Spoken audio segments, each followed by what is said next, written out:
Now, when it comes to getting email, there's a couple different platforms. The two mainstream ones are Constant Contact and MailChimp. We've got a specific industry related email program, the My Lead Boomerang, that does CRM things, call tracking.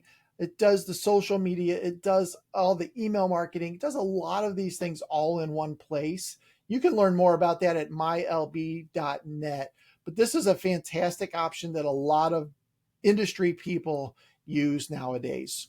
Now, when it comes to what to say to them, okay, well, I've done the work to get a list, but now what do I do? Well, some things you could do are tell them about your latest pieces of content, new content that you've put out that obviously is going to help you with your SEO, but probably also going to help them solve some sort of problem that they have. So that's why you're writing content in the first place, is to help them solve problems. So why not share this on a newsletter, for instance? Now, if you wrote a piece of content, wanted to share that in the newsletter, I'd recommend that you only share the first part of what that particular piece of content is, and then put a button for them to go read the rest of the article. That gets them back to your website, gets them into some of the retargeting pixels, things like that. So a great way to share content or get in front of people is just, again, provide value for them. If you have job openings, this is a great opportunity for you to get in front of them. Even past customers or people that didn't hire you, they may have a nephew that is looking for a job, and this newsletter can help make that connection possible. So new job openings is a great way to do it.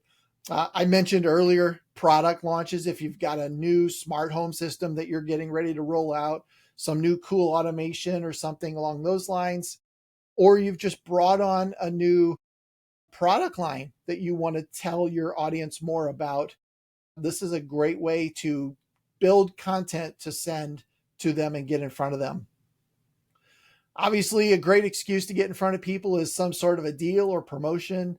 Hunter Douglas is great at this. They always have the same 3 or so promotions throughout the year. And these are always a fantastic way to, an excuse, quite honestly, to get back in front of your audience. Now, if you have industry related news, you could send this out.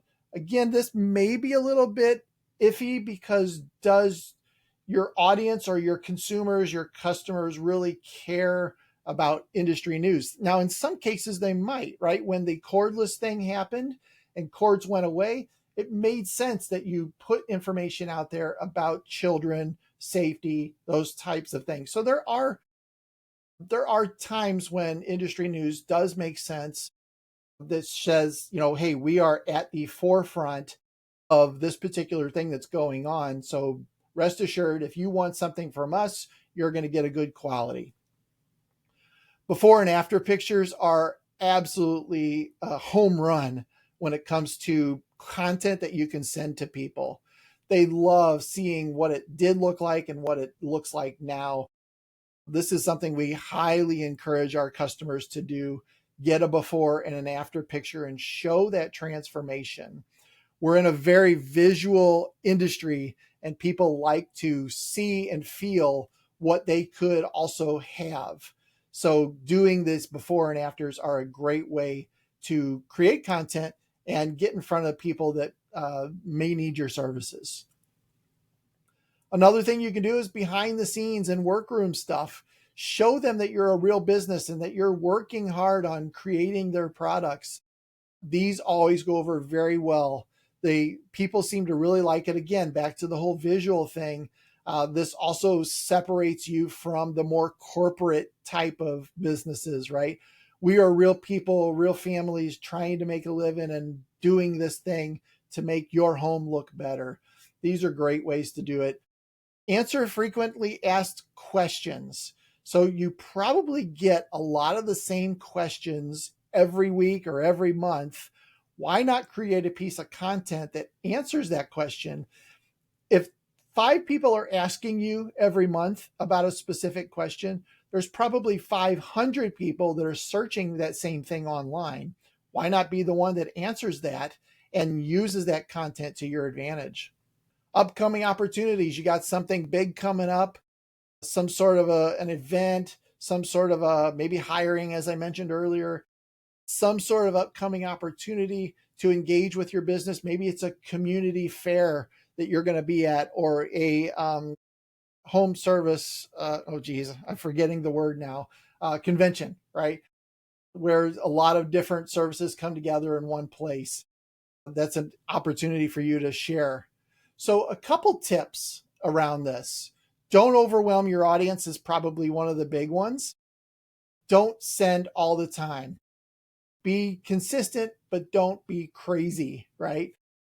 Don't constantly sell. Nobody simply just wants a salesman yelling in their ear all the time, right? Add value. I've said this a couple times today, but make sure that you're adding value to whatever that person took the time to open your email. Make sure that they came away from that with some sort of a +1 or a checkbox, right? Done. Don't forget to segment people, and don't forget to always have an unsubscribe option. You have to have this by law. You have to have a way for them to opt out once they've opted in. And the thing about unsubscribe, a lot of people think, gosh, I don't want people to unsubscribe to my newsletter. But if they're no longer interested and they're no longer part of the audience that fits for your business, it's better that they unsubscribe and get off of your network so that you're only sending messages out to people that want that information. It's definitely a good thing if somebody unsubscribes and they don't need to hear from you anymore.